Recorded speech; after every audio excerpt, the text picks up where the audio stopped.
আসসালামু আলাইকুম ওয়া রাহমাতুল্লাহ। ওয়ালাইকুম আসসালাম ওয়া রাহমাতুল্লাহি ওয়া বারাকাতুহু। বেসিক্যালি আমরা আপনাদেরকে পাঁচটা কোশ্চেন করব, তো আপনাদের উত্তর দেওয়া লাগবে। আপনাদের জন্য হচ্ছে অপশন। আপনারা কি ইচ্ছুক? জি ইচ্ছুক। ভাই ইচ্ছুক? ইচ্ছুক। যে আপনাদের জন্য প্রথম প্রশ্ন হচ্ছে, কোন সালাত আদায় করলে একটি হজ ও একটি ওমরা সওয়াব পাওয়া যায়? সে জুমার সালাত। জুমার সালাত। জি আপনি? জুম্মা। জুমা। জি আচ্ছা, আমি কি অপশন দিব? জি দেন। এটা হচ্ছে ইশরাকের সালাত, আওয়াবিনের নামাজ, আর হচ্ছে সালাতুল হাজাত। তিনটা একটা।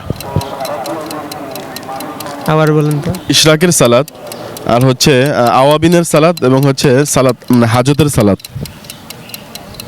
সেই সালাতুল আওয়াবিন হবে। আওয়াবিন। জি। আপনি? আমি আসলে এটা সঠিক জানি না।